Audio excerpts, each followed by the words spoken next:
Hello students, welcome to MKH। मैं स्नेहा सिंगाटिया और चलिए आज हम डिस्कस करने वाले हैं आपकी अर्थशास्त्र का चैप्टर नंबर 2, जिसका नाम है संसाधन के रूप में लोग। यानी कि हम लोगों को यानी कि देश की जनता को संसाधन के रूप में कैसे हम लोग देख सकते हैं। तो अवलोकन पढ़ते हैं कि संसाधन के रूप में लोग अध्याय जनसंख्या की अर्थव्यवस्था पर दायित्व से संबंधी परिसंपत्ति दायित्व से अधिक यानी अर्थव्यवस्था पर दायित्व से अधिक परिसंपत्ति के रूप में व्याख्या करने का प्रयास करता है। यानी अब तक हमें लगता है कि जो लोग हैं वो देश का दायित्व है, देश की अर्थव्यवस्था का दायित्व है।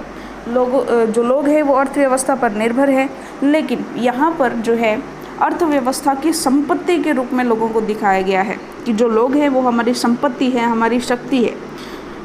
तो इस चीज़ की ये व्याख्या करने का प्रयास करता है। जब शिक्षा, प्रशिक्षण और चिकित्सा सेवाओं में निवेश किया जाता है तो वही जनसंख्या मानव पूंजी में बदल जाती है।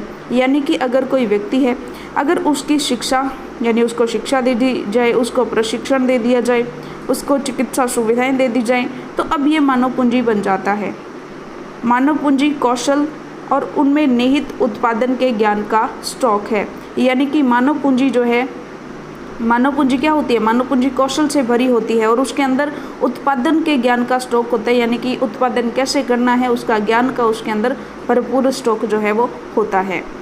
परिचय: संसाधन के रूप में लोग वर्तमान उत्पादन कौशल और क्षमताओं के संदर्भ में किसी देश में कार्यरत लोगों का वर्णन करने का एक तरीका है। उत्पादक पहलू की दृष्टि से जनसंख्या पर विचार करना सकल राष्ट्रीय उत्पाद के सृजन में उनके योगदान की क्षमता पर बल देता है कि सकल राष्ट्रीय उत्पाद यानी उत्पादन का सृजन तो करता तो कौन है? उत्पादन का सृजन तो है जो जनसंख्या है वही करती है ना।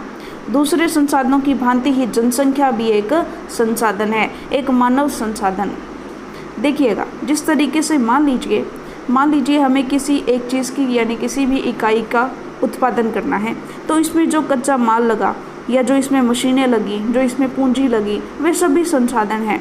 लेकिन बिना मानव पूंजी के, बिना मानव के कौशल के, बिना प्रशिक्षण के, बिना मानवीय श्रम के किसी भी उत्पादन का या किसी भी तरीके का, चाहे वो कितना ही यंत्र चलित उत्पादन हो, लेकिन कहीं ना कहीं वहाँ पर मानव पूंजी की आवश्यकता पड़ती है। तो मानव भी जो एक संसाधन है। यह विशाल जनसंख्या का एक सकारात्मक पहलू है जिसे प्राय उस वक्त अनदेखा कर दिया जाता है जब हम इसके नकारात्मक पहलू को देखते हैं।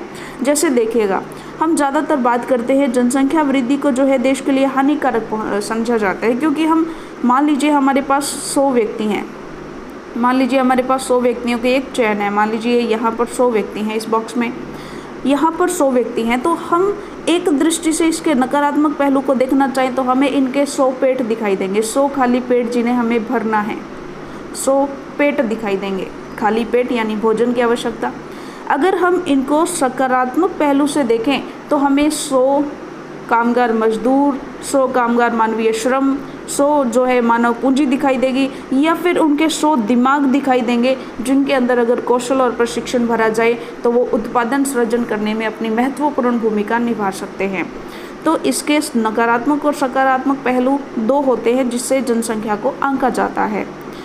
अब देखिएगा, जब हम इसके नकारात्मक पहलू को देखते हैं, जैसे भोजन, शिक्षा और स्वास्थ्य सुविधाओं की जनसंख्या तक पहुंच से संबंधित समस्याओं पर विचार करते समय, ठीक है, चलिए, जब इस विद्यमान मानव संसाधन को और अधिक शिक्षा और स्वास्थ्य द्वारा और विकसित किया जाता है तब हम इसे मानव पूंजी निर्माण कहते हैं। मान लीजिए एक बच्चा है, या तो उसको बिना पढ़ाए किसी भी छोटे मोटे कार्य में लगा दिया जाए, या फिर उसको अच्छे से स्वास्थ्य, शिक्षा और प्रशिक्षण दे करके उसकी मानव पूंजी निर्माण की जाए, यानी उसमें कौशल को बढ़ावा दिया जाए जिससे वह बड़ा होकर के जो है अधिक उत्पादन के सृजन में अपनी भूमिका निभा सके। तो ये होता है मानवीय पूंजी निर्माण। क्या चीज़ करना? किसी व्यक्ति के शिक्षा, स्वास्थ्य आदि में निवेश करना। चलिएगा, माफ़ कीजिएगा, चलिए हम देखते हैं। तब हम इसे मानव पूंजी निर्माण कहते हैं, जो भौतिक पूंजी निर्माण की ही भांति देश की उत्पादक शक्ति में क्या करता है? वृद्धि करता है। मानव पूंजी में निवेश मैंने अभी भी बताया, शिक्षा के द्वारा, प्रशिक्षण यानी कि ट्रेनिंग दे करके, और स्वास्थ्य सेवाओं के द्वारा किया जाता है। भौतिक पूंजी की ही भांति प्रतिफल प्रदान भी ये करता है। अधिक शिक्षित और बेहतर प्रशिक्षित लोगों की उच्च उत्पादकता के कारण होने वाली अधिक आय और साथ ही अधिक स्वस्थ लोगों की उच्च उत्पादकता के रूप में इसे प्रत्यक्षतः देखा जा सकता है। अगर लोग ज़्यादा स्वस्थ होंगे तो वो ज़्यादा घंटे तक काम कर पाएंगे। आगे बात करते हैं, लेकिन यह आवश्यक नहीं कि एक विशाल जनसंख्या देश के लिए दायित्व ही हो। मानव पूंजी के निवेश द्वारा इसे एक उत्पादक परिसंपत्ति में बदला जा सकता है। उदाहरण के लिए सबके लिए शिक्षा, स्वास्थ्य, आधुनिक प्रौद्योगिकी के प्रयोग में औद्योगिक और कृषि श्रमिकों के प्रशिक्षण, उपयोगी वैज्ञानिक अनुसंधान आदि पर संसाधनों के व्यय द्वारा जो है इनको मानव पूंजी में क्या करके निवेश करके उसे उत्पादक परिसंपत्ति के रूप में बदला जा सकता है। आगे देखिएगा, निम्नलिखित दो उदाहरण स्पष्ट करते हैं कि लोग अधिक उत्पादक संसाधन बनने का प्रयास करते हैं। जैसे शकल की कहानी। दो मित्र विलास और शकल एक ही गांव सेमापुर में रहते थे। शकल की आयु 12 वर्ष थी। उसकी माँ शीला घर का कामकाज देखती थी। उसके पिता बूटा चौधरी खेत में काम करते थे। शकल घर के कामकाज में अपनी माँ की मदद करता था। वह अपने छोटे भाई जीतू और बहन सीतू की भी देखभाल करता था। उसके चाचा श्याम ने मैट्रिक की परीक्षा पास की थी, लेकिन वह घर में बेकार बैठा था क्योंकि उसे कोई नौकरी नहीं मिली। बूटा और शीला चाहते थे कि उनका बेटा शकल पढ़े लिखे। वे उस पर गांव के स्कूल में नाम लिखाने के लिए जोर देते थे, जिसमें उसने शीघ्र प्रवेश पा लिया। उसने पढ़ना शुरू किया और उच्चतर माध्यमिक की परीक्षा पास कर ली। उसके पिता ने उसे अपनी पढ़ाई जारी रखने के लिए राजी कर लिया। उन्होंने शकल के लिए कंप्यूटर के व्यावसायिक कोर्स में अध्ययन के लिए कर्ज लिया। शकल प्रतिभाशाली था और आरंभ में ही पढ़ाई में उसकी रुचि थी। उसने बड़े लगन और उत्साह से अपना कोर्स पूरा किया। कुछ समय के पश्चात उसे एक प्राइवेट फर्म में नौकरी मिल गई। उसने एक नए प्रकार के सॉफ्टवेयर को डिजाइन भी किया। इस सॉफ्टवेयर से फर्म को अपनी बिक्री बढ़ाने में सहायता मिली। बॉस ने उसकी सेवाओं से प्रसन्न होकर उसे पदोन्नति दी। तो देखिए किस तरह से अगर वो नहीं पढ़ता, उसने वो कोर्स नहीं लिया होता, हालांकि माँ बाप ने कर्ज लेकर के वो कोर्स लिया था, तो वह इस तरह का कार्य नहीं कर पाता। उच्च आय से न केवल अधिक शिक्षित और अधिक स्वस्थ लोगों को लाभ होता है, बल्कि समाज को भी अप्रत्यक्ष तरीकों से लाभ होता है, क्योंकि अधिक शिक्षित या अधिक स्वस्थ जनसंख्या का लाभ उन लोगों तक भी पहुंचता है जो स्वयं प्रत्यक्ष रूप से उतने शिक्षित नहीं हैं या उतनी स्वास्थ्य सेवाएं उन्हें प्रदान नहीं की गई हैं। वास्तव में मानव पूंजी एक तरह के अन्य संसाधनों जैसे भूमि और भौतिक पूंजी से श्रेष्ठ हैं, क्योंकि मानव संसाधन भूमि और पूंजी का उपयोग कर सकता है। भूमि और पूंजी अपने आप उपयोगी नहीं हो सकते हैं। अनेक दशकों से भारत में विशाल जनसंख्या को एक परिसंपत्ति की अपेक्षा एक दायित्व माना जाता रहा है। अब विलास की कहानी भी पढ़ लेते हैं। विलास 11 वर्ष का एक लड़का था और वह शकल के ही गांव में रहता था। विलास के पिता महेश एक मछुआरे थे। विलास जब केवल 2 वर्ष का था तो उसके पिता की मृत्यु हो गई। उसकी माँ गीता ने मछलियाँ बेचकर अपने परिवार को पाला पोसा। वह जमींदार के तालाब से मछलियाँ खरीदती और निकट की मंडी में बेचती। वह मछलियाँ बेचकर एक दिन में केवल 150 रुपये कमा पाती थी। विलास गठिया का रोगी बन गया। उसकी माँ के पास इतने पैसे नहीं थे कि वह उसे किसी डॉक्टर को दिखा पाती। वह स्कूल भी नहीं जा सका। उसकी पढ़ने में रुचि नहीं थी। वह खाना पकाने में अपनी माँ की मदद करता और अपने छोटे भाई मोहन की भी देखभाल करता। कुछ समय पश्चात उसकी माँ बीमार पड़ गई तथा उनकी देखभाल करने वाला कोई नहीं था। परिवार में उनकी सहायता करने वाला भी कोई नहीं था। विलास भी उसी गांव में मछलियाँ बेचने के लिए ही बाध्य हुआ। अपनी माँ की तरह वह भी कम ही कमा पाता था। इसकी बजाय अगर वो पढ़ पाता, उसको थोड़ा सा कौशल मिल जाता कहीं से, तो वो अपने परिवार की हालत सुधार सकता था और अपनी माँ की भी देखभाल कर सकता था। अगर उसे थोड़ा सा शारीरिक रूप से भी जो है निवेश किसी ने किया होता। चलिए, इन दोनों व्यक्तियों के अध्ययनों से हमने देखा कि शकल स्कूल जाता था जबकि विलास स्कूल नहीं गया। शकल शारीरिक रूप से हृष्ट-पुष्ट और स्वस्थ था। उसे बार बार डॉक्टर के पास जाने की आवश्यकता नहीं पड़ती थी। विलास गठिया का रोगी था। उसके यहाँ डॉक्टर के पास जाने के साधन नहीं थे। शकल ने कंप्यूटर में डिग्री प्राप्त की। शकल को एक प्राइवेट फर्म में नौकरी मिली, बल्कि विलास वही काम करता रहा जो उसकी माँ करती थी। अपनी माँ की ही तरह परिवार को पालने पोषने के लिए उसकी आयु बहुत कम थी। उसकी जो आय यानी कमाई। शकल के मामले में कई वर्षों की शिक्षा ने उसके श्रम की गुणवत्ता बढ़ाई और इससे उसकी कुल उत्पादकता में वृद्धि हुई। कुल उत्पादकता देश की समृद्धि में योगदान देती है। इसके बदले में व्यक्ति को वेतन के रूप में या फिर उसके पसंद के किसी दूसरे रूप में प्रतिफल मिलता है। विलास को उसके जीवन के आरंभिक भाग में कोई शिक्षा या स्वास्थ्य सेवा नहीं मिल सकी। वह अपनी माँ की भांति ही मछलियाँ बेचकर अपना जीवन यापन करता रहा, इसलिए वह अपनी माँ की ही तरह अकुशल श्रमिक का वेतन पाता रहा। मानव संसाधन में शिक्षा और चिकित्सा सेवा के द्वारा निवेश से भविष्य में उच्च प्रतिफल प्राप्त हो सकते हैं। लोगों में यह निवेश भूमि और पूंजी के निवेश की ही तरह होता है। एक बच्चा भी जिसकी शिक्षा और स्वास्थ्य पर निवेश किया गया है, भविष्य में उच्च आय और समाज को वृहद योगदान के रूप में अधिक प्रतिफल दे सकता है। यह देखा जाता है कि शिक्षित माँ बाप अपने बच्चों की शिक्षा पर अधिक निवेश करते हैं। ऐसा इसलिए होता है क्योंकि उन्होंने स्वयं भी शिक्षा के महत्व को अनुभव किया है। वे उचित पोषण और स्वच्छता के प्रति सचेत भी हैं। इसी प्रकार वे अपने बच्चों की स्कूली शिक्षा और अच्छे स्वास्थ्य की आवश्यकताओं का भी ध्यान रखते हैं। इस तरह इस मामले में एक अच्छा चक्र बन जाता है। इसके विपरीत स्वयं भी अशिक्षित और अस्वच्छता तथा सुविधा वंचित स्थिति में रहने वाले माँ बाप एक दुष्चक्र सृजित कर लेते हैं और अपने बच्चों को अपनी ही तरह सुविधाओं से वंचित स्थिति में रखते हैं। जापान जैसे देशों ने मानव संसाधन पर निवेश किया है। उसके पास कोई प्राकृतिक संसाधन नहीं था। यह विकसित धनी देश है। वे अपने देश के लिए आवश्यक प्राकृतिक संसाधनों का आयात करते हैं। ये कैसे धनी और विकसित बने? उन्होंने लोगों में विशेष रूप से शिक्षा और स्वास्थ्य के क्षेत्र में निवेश किया। उन लोगों ने भूमि और पूंजी जैसे अन्य संसाधनों का कुशल उपयोग किया। इन लोगों ने जो कुशलता और प्रौद्योगिकी विकसित की तो उसी से देश जो है वो धनी और विकसित बने। यानी कि देखिए किस तरह से उन्होंने बाकी सब चीज़ों को छोड़कर के जो है मानवीय पूंजी को सबसे पहले मानवीय पूंजी में निवेश किया। तो आज मानव जो है वो स्वयं अपने आप को कैसे न कैसे करके जो है संपन्न बना लेता है। पुरुषों और महिलाओं के आर्थिक क्रियाकलाप। विलास और शकल की तरह लोग विभिन्न क्रियाकलापों में संलग्न हैं। हमने देखा कि विलास मछलियाँ बेचता था और शकल को एक फर्म में नौकरी मिल गई थी। विभिन्न क्रियाकलापों को 3 प्रमुख क्षेत्र को प्राथमिक, द्वितीयक और तृतीयक में वर्गीकृत किया जाता है। यानी जो कार्य क्षेत्र होते हैं, आर्थिक क्रियाकलाप होते हैं, जितनी भी क्रियाएं होती हैं उनको मुख्यतः 3 वर्गों में जो है वो विभाजित किया जाता है। एक होता है प्राथमिक, जिसे प्राथमिक क्षेत्र या कृषि क्षेत्र कहते हैं। देखिएगा, प्राथमिक क्षेत्र के अंतर्गत कृषि, वानिकी, पशुपालन, मत्स्य पालन, मुर्गी पालन और खनन और उत्खनन आदि शामिल है। यानी प्रकृति से संबंधित जो उत्पादन होता है वो प्राकृतिक क्षेत्र में आता है। और द्वितीय क्षेत्र में विनिर्माण शामिल है। यानी प्राकृतिक रूप से प्राप्त, यानी प्राथमिक क्षेत्र से जो चीज़ें प्राप्त हुई डायरेक्ट प्रकृति से, उनको सुधार करके, उनका विनिर्माण करके जो काम किए जाते हैं, यानी जो उद्योग धंधे वगैरह हैं, उन्हें द्वितीय क्षेत्र में जो है शामिल किया जाता है। इसलिए द्वितीय क्षेत्र को उद्योग क्षेत्र भी कहते हैं। तृतीय क्षेत्र में व्यापार, परिवहन, संचार, बीमा, बैंकिंग, शिक्षा, स्वास्थ्य, पर्यटन, सेवाएं, यानी कि इसमें मुख्यतः सेवाएं जो है ना, जहाँ पर कोई प्रत्यक्ष उत्पादन नहीं किया जा रहा होता, जहाँ पर सेवा दी जाती है, उसे शामिल किया जाता है। इस क्षेत्र के क्रियाकलाप के फलस्वरूप वस्तुओं और सेवाओं का उत्पादन होता है। ये क्रियाकलाप राष्ट्रीय आय में मूल्यवर्धन करते हैं। ये क्रियाएं आर्थिक क्रियाएं कहलाती हैं। आर्थिक क्रियाओं के 2 भाग होते हैं, बाजार क्रियाएं और गैर बाजार क्रियाएं। बाजार क्रियाओं में वेतन और लाभ के उद्देश्य से जो है क्रियाएं की जाती हैं और इन क्रियाओं के लिए पारिश्रमिक का भुगतान किया जाता है।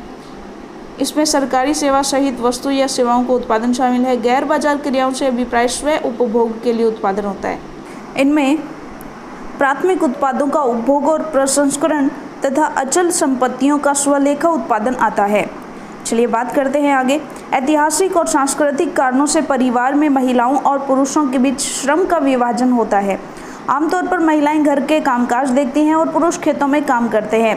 शकल की माँ शीला खाना पकाती हैं, बर्तन साफ करती है, कपड़े धोती है, घर की सफाई करती है और अपने बच्चे की देखभाल करती है। शकल के पिताजी बूटा खेतों में काम करते हैं, उपज को बाजार में बेचते हैं और परिवार के लिए धन कमाते हैं। शीला परिवार के पालन पोषण के लिए जो सेवाएं प्रदान करती है उसके लिए उसे कोई भुगतान नहीं किया जाता। बूटा धन कमाता है जिसे वह परिवार के पालन पोषण पर खर्च करता है। परिवार के लिए दी गई सेवाओं के लिए महिलाओं को भुगतान नहीं किया जाता। उनकी सेवाओं को राष्ट्रीय आय में नहीं जोड़ा जाता। विलास की माँ गीता मछली बेचकर आय कमाती थी। इस तरह महिलाओं को उनकी सेवा के लिए तब भुगतान किया जाता है जब वे श्रम बाजार में प्रवेश करती हैं। उनके पुरुष सहयोगी की ही तरह उनकी आय उनकी शिक्षा और कौशल के आधार पर निर्धारित की जाती है। शिक्षा व्यक्ति के उपलब्ध आर्थिक अवसरों के बेहतर उपयोग में सहायता करती है। शिक्षा और कौशल बाजार में किसी व्यक्ति की आय के प्रमुख निर्धारक है। अधिकांश महिलाओं के पास बहुत कम शिक्षा और निम्न कौशल स्तर है। पुरुषों की अपेक्षा महिलाओं को कम पारिश्रमिक दिया जाता है। अधिकतर महिलाएं वहाँ काम करती हैं जहाँ नौकरी की सुरक्षा नहीं होती तथा कानूनी सुरक्षा का अभाव है। अनियमित रोजगार और निम्न आय इस क्षेत्र की विशेषताएं हैं। इस क्षेत्र में प्रसूति अवकाश, शिशु देखभाल और अन्य सामाजिक सुरक्षा तंत्र जैसी सुविधाएं उपलब्ध नहीं होती। तथापि उच्च शिक्षा और उच्च कौशल वाली महिलाओं को पुरुषों के बराबर वेतन मिलता है। संगठित क्षेत्र में शिक्षण और चिकित्सा उन्हें सबसे अधिक आकर्षित करते हैं। कुछ महिलाओं ने सामान्य नौकरियों के अलावा प्रशासनिक और अन्य सेवाओं में प्रवेश किया है, जिनमें वैज्ञानिक और प्रौद्योगिकीय सेवा के उच्च स्तर की आवश्यकता पड़ती है। अपनी बहन के साथ पढ़ रही किसी सहपाठी से पूछें कि वह क्या बनना चाहती है। जनसंख्या की गुणवत्ता। जनसंख्या की गुणवत्ता साक्षरता दर, जीवन प्रत्याशा से निरूपित व्यक्तियों के स्वास्थ्य और देश के लोगों द्वारा प्राप्त कौशल निर्माण पर निर्भर करती है। जनसंख्या की गुणवत्ता अंततः देश की समृद्धि दर निर्धारित करती है। साक्षरता और स्वस्थ जनसंख्या परिसंपत्तियां हैं। शिक्षा। अपने जीवन के आरंभिक वर्षों की शकल की शिक्षा में बाद के वर्षों में अच्छी नौकरी और अच्छे वेतन के रूप में उसे फल दिया। हमने देखा कि शकल के विकास के लिए शिक्षा एक महत्वपूर्ण आगत थी। इसने इसके लिए नए क्षितिज खोले, नई आकांक्षाएं दी, जीवन के मूल्य विकसित किए। न केवल शकल के लिए बल्कि समाज के विकास में भी शिक्षा का योगदान है। यह राष्ट्रीय आय और सांस्कृतिक समृद्धि में वृद्धि करती है और प्रशासन की कार्यक्षमता बढ़ाती है। प्राथमिक शिक्षा में सार्वजनिक पहुंच, धारण और गुणवत्ता प्रदान करने का प्रावधान किया गया है और इस मामले में लड़कियों पर विशेष जोर दिया गया है। प्रत्येक जिले में नवोदय विद्यालय जैसे प्रगति निर्धारक विद्यालयों की स्थापना की गई है। बड़ी संख्या में हाई स्कूल के विद्यार्थियों को ज्ञान और कौशल से संबंधित व्यवसाय उपलब्ध कराने के लिए व्यावसायिक शाखाएं विकसित की गई हैं। शिक्षा परियोजना परिव्यय पहली पंचवर्षीय योजना के 151 करोड़ रुपए से बढ़कर 11वीं पंचवर्षीय योजना में 3766.90 करोड़ रुपए हो गया है। सकल घरेलू उत्पाद के प्रतिशत के रूप में शिक्षा पर व्यय 1951-52 में 0.64% से बढ़कर 2015-16 में 3% बजटीय अनुमान हो गया है। इसके बाद केंद्रीय और राज्य सरकार के दस्तावेज के द्वारा यह बजटीय अनुमान 2017-18 में घटकर 2.7% बताया गया है। इससे साक्षरता दर 1951 के 18% से बढ़कर 2011 में 74% हो गई है। साक्षरता प्रत्येक नागरिक का न केवल अधिकार है बल्कि यह नागरिकों द्वारा अपने कर्तव्यों का ठीक प्रकार से पालन करने और अपने अधिकारों का ठीक प्रकार से लाभ उठाने के लिए अनिवार्य भी है। तथापि जनसंख्या के विभिन्न भागों के बीच व्यापक अंतर पाया जाता है। महिलाओं की अपेक्षा पुरुषों में साक्षरता दर करीब 16.6% अधिक है और ग्रामीण क्षेत्रों की अपेक्षा नगरीय क्षेत्रों में साक्षरता दर करीब 16% अधिक है।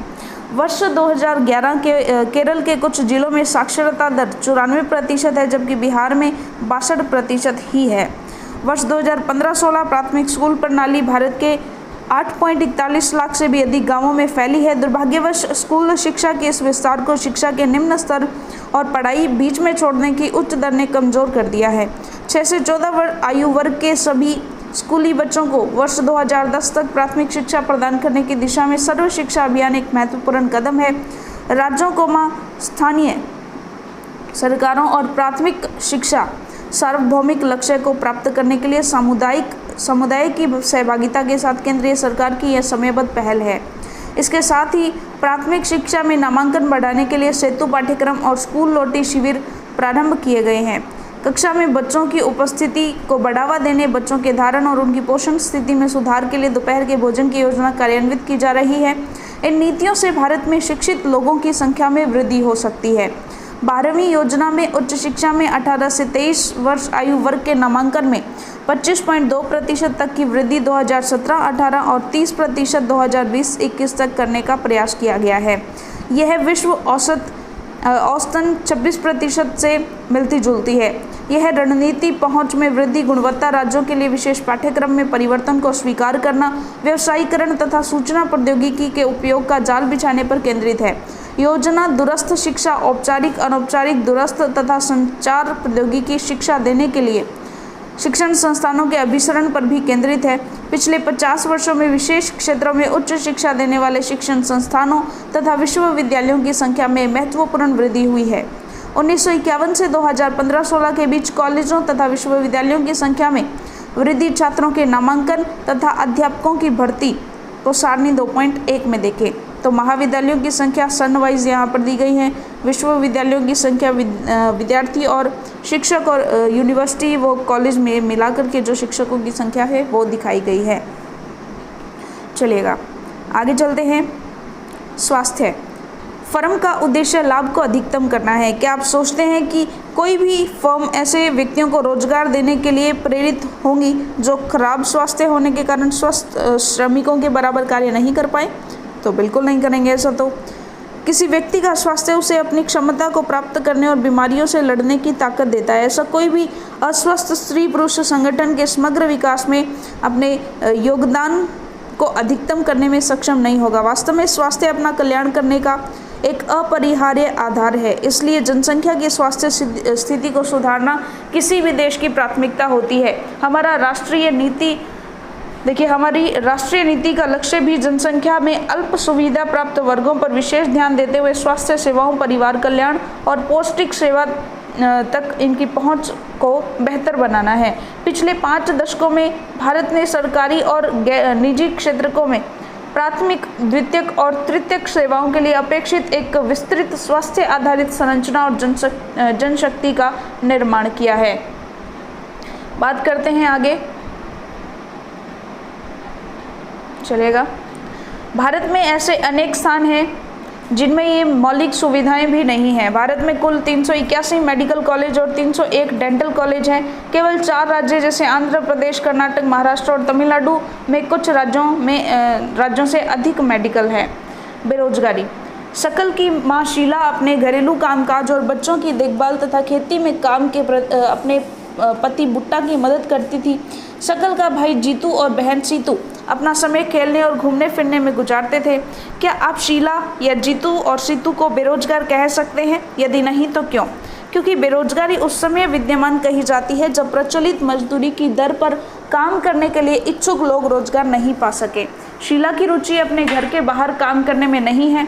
जीतू और सीतू बहुत छोटे हैं और उनकी गिनती श्रम शक्ति की जनसंख्या में नहीं हो सकती और न ही जीतू, सीतू और शीला को बेरोजगार कहा जा सकता है। चलिए बात करते हैं आगे।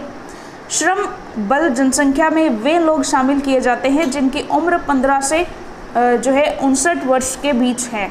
शकल के भाई और बहन इस आयु वर्ग में नहीं आते, इसलिए उन्हें बेरोजगार नहीं कहा जा सकता। शकल की मां शीला परिवार के लिए काम करती है।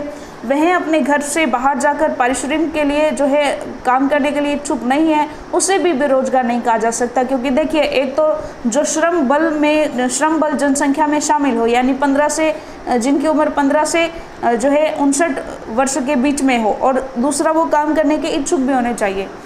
अगर फिर भी उन्हें काम नहीं मिलता है, फिर उन्हें बेरोजगार कहा जा सकता है। शकल के दादा दादी और नाना नानी, जिनका यद्यपि इस कहानी में वर्णन नहीं है, उन्हें भी बेरोजगार नहीं कहा जा सकता क्योंकि वो 60 वर्ष से ऊपर हो चुके हैं उनकी आयु। चलिए, भारत के संदर्भ में ग्रामीण और नगरीय क्षेत्रों में बेरोजगारी है, तथापि ग्रामीण और नगरीय क्षेत्रों में बेरोजगारी की प्रकृति में अंतर है। ग्रामीण क्षेत्रों में मौसमी और प्रचंड बेरोजगारी है, यानी कि मौसमी बेरोजगारी, आप जानते हैं कि मौसमी बेरोजगारी होती है कि किसी समय विशेष में काम मिलता है, बाकी नहीं मिलता। और प्रचंड बेरोजगारी का काम मतलब होता है कि काम में तो लगे हुए हैं लेकिन उचित उनको लाभ उसका नहीं मिल पाता, यानी छिपी हुई बेरोजगारी जिसे कहते हैं। यानी काम तो कर रहे हैं लेकिन उनका वेतन उनको नहीं मिल पाता। मौसमी बेरोजगारी तब होती है जब लोग वर्ष के कुछ महीनों में रोजगार प्राप्त नहीं कर पाते। कृषि पर आश्रित लोग आमतौर पर इस समस्या से जूझते हैं। वर्ष में कुछ व्यस्त मौसम होते हैं जब बुआई, कटाई, निराई और गहाई होती है। कुछ विशेष महीनों में कृषि पर आश्रित लोगों को काम नहीं मिलता। तो मौसमी बेरोजगारी समझ में आ गई। प्रचंड बेरोजगारी, देखिए, प्रचंड बेरोजगारी के अंतर्गत लोग नियोजित प्रतीत होते हैं, उसके पास भूखंड होता है जहां उन्हें काम मिलता है। ऐसा प्राय कृषिगत काम में लगे परिजनों में होता है। किसी काम में 5 लोगों की आवश्यकता है लेकिन उसमें 8 लोग लगे होते हैं, तो इसमें 3 लोग अतिरिक्त हैं। ये तीनों इसी खेत में काम करते हैं, पर जिस पर 5 लोग काम करते हैं, इन तीनों द्वारा किया गया अंशदान 5 लोगों द्वारा किए गए योगदान में कोई बढ़ोतरी नहीं करता। अगर 3 लोगों को हटा दिया जाए तो खेत की उत्पादकता में कोई कमी नहीं आएगी। तो खेत में 5 लोगों के काम करने की आवश्यकता है और 3 अतिरिक्त लोग प्रचंड रूप से यहाँ पर क्या है, बेरोजगार है, यानी कि छिपी हुई बेरोजगारी कर रहे हैं। काम तो कर रहे हैं वो सारे मिल करके, लेकिन उनकी ज़रूरत नहीं है वहाँ पर। शहरी क्षेत्रों में देखा जाए तो शिक्षित बेरोजगारी एक सामान्य परिघटना बन गई है। मैट्रिक, स्नातक और स्नातकोत्तर डिग्रीधारी अनेक युवा रोजगार पाने में असमर्थ है। एक अध्ययन में यह बात सामने आई कि मैट्रिक की तुलना में स्नातक और स्नातकोत्तर युवकों में बेरोजगारी अधिक तेजी से बढ़ी है। एक विरोधाभासी जनशक्ति स्थिति सामने आई है कि कुछ विशेष श्रेणियों में जनशक्ति के आधिक्य के साथ ही कुछ अन्य श्रेणियों में जनशक्ति की कमी विद्यमान है। एक और तकनीकी अर्हता प्राप्त लोगों के बीच बेरोजगारी है और दूसरी ओर आर्थिक समृद्धि के लिए आवश्यक तकनीकी कौशल की कमी भी है। बेरोजगारी में जनशक्ति संसाधन की बर्बादी होती है, युवकों में निराशा और हताशा की भावना होती है, लोगों के पास अपने परिवार का भरण पोषण करने के लिए पर्याप्त मुद्रा नहीं होती, शिक्षित लोगों के साथ जो कार्य करने के इच्छुक हैं और सार्थक रोजगार प्राप्त करने के समर्थ नहीं है, यह एक बड़ा सामाजिक अपव्यय है। बेरोजगारी से आर्थिक बोझ में वृद्धि होती है, कार्यरत जनसंख्या पर बेरोजगारी की निर्भरता बढ़ती है, किसी व्यक्ति और साथ ही साथ समाज के जीवन की गुणवत्ता पर बुरा प्रभाव पड़ता है। जब किसी परिवार को मात्र जीवन निर्वाह स्तर पर रहना पड़ता है तो उसके स्वास्थ्य स्तर में एक आम गिरावट आती है और स्कूल प्रणाली से अलगाव में वृद्धि होती है। इसलिए किसी अर्थव्यवस्था के समग्र विकास पर बेरोजगारी का अहितकर प्रभाव पड़ता है। बेरोजगारी में वृद्धि मंदीग्रस्त अर्थव्यवस्था का सूचक है। यह संसाधनों की बर्बादी भी करता है जिन्हें उपयोगी ढंग से नियोजित किया जा सकता था। अगर लोगों को संसाधन के रूप में प्रयोग नहीं किया जा सका तो वे स्वाभाविक रूप से अर्थव्यवस्था के लिए दायित्व बन जाएंगे। सांख्यिकी रूप से भारत में बेरोजगारी की दर निम्न है। बड़ी संख्या में निम्न आय और निम्न उत्पादकता वाले लोगों की गिनती नियोजित लोगों में की जाती है। वे पूरे वर्ष काम करते प्रतीत होते हैं, लेकिन उनकी क्षमता और आय के हिसाब से यह उनके लिए पर्याप्त नहीं है। वे काम तो कर रहे हैं पर ऐसा प्रतीत होता है कि ये काम उन पर थोपे हुए हैं, इसलिए शायद वे अपनी पसंद का कोई काम अन्य काम करना पसंद कर सकते हैं। गरीब लोग बेकार नहीं बैठ सकते, वे किसी भी काम से जुड़ जाना चाहते हैं, चाहे उससे कितनी भी कमाई हो। अपनी इस कमाई से वे किसी तरह जीवन निर्वाह कर लेते हैं। इसके अतिरिक्त प्राथमिक क्षेत्र के स्वरोजगार एक विशेषता है। प्राथमिक क्षेत्र में स्वरोजगार एक विशेषता है। यद्यपि सभी लोगों की आवश्यकता नहीं होती, फिर भी पूरा परिवार जो है खेतों में काम करता है। इस तरह कृषि क्षेत्र में प्रचंड बेरोजगारी होती है, लेकिन जो भी उत्पादन होता है उससे पूरे परिवार की हिस्सेदारी होती है। खेत के काम में साझेदारी और उत्पादित फसल में हिस्सेदारी की धारणा ग्रामीण क्षेत्रों में बेरोजगारी की कठिनाइयों में कमी लाती हैं, लेकिन इससे परिवार की गरीबी कम नहीं होती और प्रत्येक परिवार से अधिशेष श्रमिक रोजगार की तलाश में गांवों से शहरों की ओर प्रवास करते हैं। आइए उपरोक्त तीनों क्षेत्रों में रोजगार के परिदृश्य की चर्चा करें। कृषि का सबसे अधिक अवशोषण करने वाला अर्थव्यवस्था का क्षेत्र कृषि है। पिछले वर्षों में पूर्व चर्चित प्रचंड बेरोजगारी के कारण कृषि पर जनसंख्या की निर्भरता में कुछ कमी आई है। कुछ अधिशेष श्रम का कुछ भाग द्वितीयक या तृतीयक क्षेत्र में चला गया है। द्वितीयक क्षेत्र में छोटे पैमाने पर होने वाले विनिर्माण में श्रम का सबसे अधिक अभिशोषण है।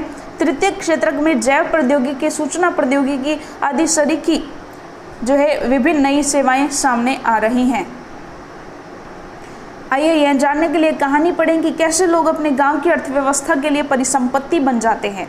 एक गांव की कहानी। एक गांव था जिसमें अनेक परिवार रहते थे। प्रत्येक परिवार इतना उपजा लेता था कि उससे उसके सदस्य खा पी सके। परिवार के सदस्य अपने कपड़े बुनते, अपने बच्चों को पढ़ाते या इस तरह प्रत्येक परिवार अपनी आवश्यकताएं स्वयं पूरी कर लेता था। इनमें से एक परिवार ने अपने एक बेटे को कृषि महाविद्यालय में भेजने का फैसला किया। लड़के को निकट के कृषि महाविद्यालय में प्रवेश मिल गया। कुछ समय पश्चात वह कृषि इंजीनियरिंग की योग्यता प्राप्त कर गांव लौट आया। वह इतना सृजनात्मक निकला कि उसने एक उन्नत किस्म के हल का नमूना तैयार किया, जिससे गेहूं की उपज में वृद्धि हो गई। इस तरह गाँव में एग्रो इंजीनियरिंग का एक नया काम सृजित हुआ और वहीं उसकी पूर्ति हुई। गांव के उस परिवार ने अपनी अधिशेष फसल निकट के गांवों में बेच दी। उन्हें इससे अच्छा लाभ हुआ, जिसे उन्होंने आपस में बांट लिया। इस सफलता से प्रेरित होकर कुछ समय पश्चात गांव के सभी लोगों ने एक बैठक की। सभी परिवारों ने, वे अपने बच्चों के लिए भी बेहतर भविष्य चाह रहे थे। उन्होंने पंचायत से गांव में एक स्कूल खोलने का अनुरोध किया। उन्होंने पंचायत को विश्वास दिलाया कि वे सभी अपने बच्चों को स्कूल भेजेंगे। पंचायत ने सरकार की मदद से एक स्कूल खोल दिया। निकट के कस्बे से एक शिक्षक की नियुक्ति की गई। इस गांव के सभी बच्चे स्कूल जाने लगे। कुछ समय पश्चात गांव के एक परिवार ने अपनी एक लड़की को सिलाई का प्रशिक्षण दिलाया। अब गांव के सभी लोगों के लिए कपड़े सीने लगी, क्योंकि अब सभी लोग अच्छे ढंग से सिले कपड़े पहनना चाहते थे।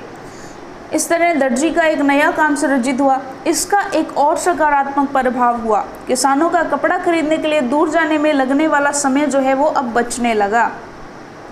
किसान खेतों में अधिक समय लगाने लगे थे, इसलिए उपज बढ़ गई। यह समृद्धि का प्रारंभ था। किसानों के पास उपभोग से अधिक वस्तुएं थी। अब वे अपने उत्पादन उन लोगों को बेच सकते थे जो उनके गांव के बाजार में आते थे। समय के साथ वह गांव जहां प्रारंभ में किसी नए काम का औपचारिक रूप से कोई अवसर नहीं था, शिक्षक, दर्जी, एग्रो इंजीनियर और अन्य तरह के लोगों से परिपूर्ण हो गया। यह एक साधारण गांव की कहानी थी जहां मानव पूंजी के उठते स्तर ने उसे जटिल और आधुनिक आर्थिक क्रियाकलापों के स्थल के रूप में विकसित किया। तो देखिए सारांश क्या निकला, हमने क्या सीखा। आपने देखा कि शिक्षा और स्वास्थ्य के समान आगतें किस प्रकार लोगों को अर्थव्यवस्था के लिए परिसंपत्ति बनाने में सहायक करती हैं। इस अध्याय में अर्थव्यवस्था के तीनों क्षेत्रों में होने वाली आर्थिक क्रियाओं के विषय में चर्चा की गई है। हमने बेरोजगारी से जुड़ी समस्या के बारे में पढ़ा।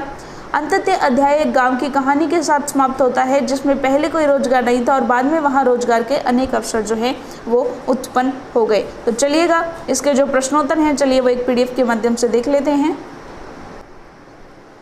तो चलिए इसके जो प्रश्नोत्तर हैं देख लेते हैं। संसाधन के रूप में लोग से आप क्या समझते हैं? संसाधन के रूप में लोग किसी देश के कार्यरत लोगों को उनके वर्तमान उत्पादन कौशल और योग्यताओं का वर्णन करने का एक तरीका है। यह लोगों की सकल घरेलू उत्पाद के सृजन में योगदान करने की योग्यता पर बल देता है। अन्य संसाधनों की भांति जनसंख्या भी एक संसाधन है जिसे मानव संसाधन कहा जाता है। चलिए देखते हैं अगला प्रश्न हमारा। अगला प्रश्न क्या कहता है? मानव संसाधन भूमि और भौतिक पूंजी जैसे अन्य संसाधनों से कैसे भिन्न है? माफ कीजिएगा, फिर से देखिएगा। मानव संसाधन भूमि एवं भौतिक पूंजी जैसे अन्य संसाधनों से भिन्न कैसे है? कुछ लोग यह मानते हैं कि जनसंख्या एक दायित्व है, न कि एक परिसंपत्ति, किंतु यह सच नहीं है। लोगों को एक परिसंपत्ति बनाया जा सकता है यदि हम उन्हें शिक्षा, प्रशिक्षण एवं चिकित्सा सुविधाओं के द्वारा निवेश करें। जिस प्रकार भूमि, जल, वन, खनिज आदि हमारे बहुमूल्य प्राकृतिक संसाधन हैं, उसी प्रकार मनुष्य भी एक बहुमूल्य प्राकृतिक संसाधन है। लोग राष्ट्रीय परिसंपत्तियों के उपभोक्ता मात्र नहीं है, अपितु वे राष्ट्रीय संपत्तियों के उत्पादक भी है। वास्तव में मानव संसाधन अन्य संसाधनों जैसे कि भूमि तथा पूंजी की अपेक्षाकृत श्रेष्ठ है। भूमि तथा पूंजी की अपेक्षाकृत श्रेष्ठ हैं, क्योंकि वे भूमि और पूंजी का प्रयोग करते हैं। भूमि और पूंजी स्वयं उपयोगी नहीं हो सकते हैं। अगला प्रश्न देखिएगा, मानव पूंजी निर्माण में शिक्षा की क्या भूमिका है? तो देखिएगा, मानव पूंजी निर्माण अथवा मानव संसाधन विकास में शिक्षा की महत्वपूर्ण भूमिका है। शिक्षा एवं कौशल किसी व्यक्ति की आय को निर्धारित करने वाले मुख्य कारक है। किसी बच्चे की शिक्षा और प्रशिक्षण पर किए गए निवेश के बदले में वह भविष्य में अपेक्षाकृत अधिक आय एवं समाज के बेहतर योगदान के रूप में उच्च प्रतिफल दे सकता है। शिक्षित लोग अपने बच्चों की शिक्षा पर अधिक निवेश करते पाए जाते हैं। इसका कारण यह है कि उन्होंने स्वयं के लिए शिक्षा का महत्व जान लिया है। यह कहने की आवश्यकता नहीं है कि यह शिक्षा ही है जो एक व्यक्ति को उसके सामने उपलब्ध आर्थिक अवसरों का बेहतर उपयोग करने में सहायता करती है। शिक्षा श्रम की गुणवत्ता में वृद्धि करती है और कुल उत्पादकता में वृद्धि करने में सहायता करती है। कुल उत्पादकता देश के विकास में योगदान देती है।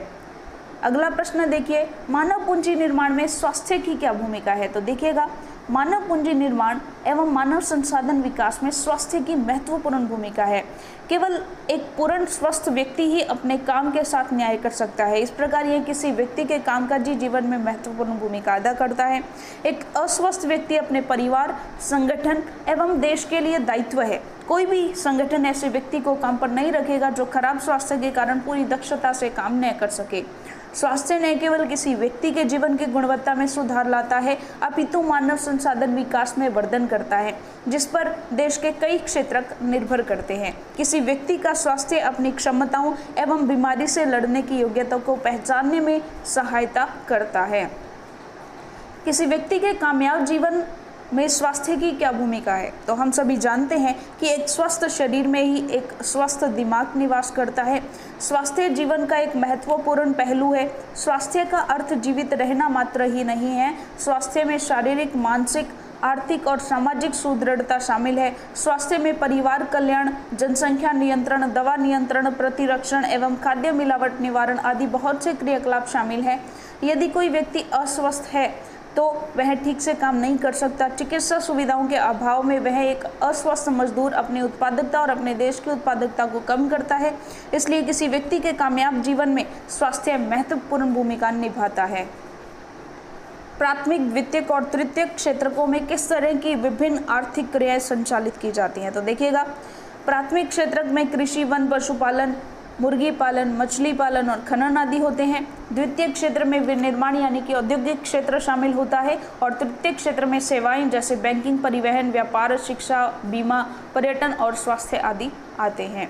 अगला प्रश्न देखिएगा, आर्थिक और गैर आर्थिक क्रियाओं में क्या अंतर है? तो देखिए, वे क्रियाएं जो देश की आय में वृद्धि करते हैं उन्हें आर्थिक क्रियाएं कहा जाता है और दूसरे शब्दों में जो क्रियाएं आय के लिए की जाती है उन्हें जो है आर्थिक क्रियाएं कहा जाता है और जो क्रियाएं आय के लिए नहीं की जाती उन्हें गैर आर्थिक क्रियाएं कहते हैं। यदि कोई माँ किसी होटल में खाना बनाती है तो उसे उसके लिए पैसे मिलते हैं तो यह एक आर्थिक क्रिया है। जब वह अपने परिवार के लिए खाना बनाती है तो वह गैर आर्थिक क्रिया कर रही है। महिलाएं क्यों निम्न वेतन वाले कार्यों में नियोजित होती हैं? तो बताइएगा।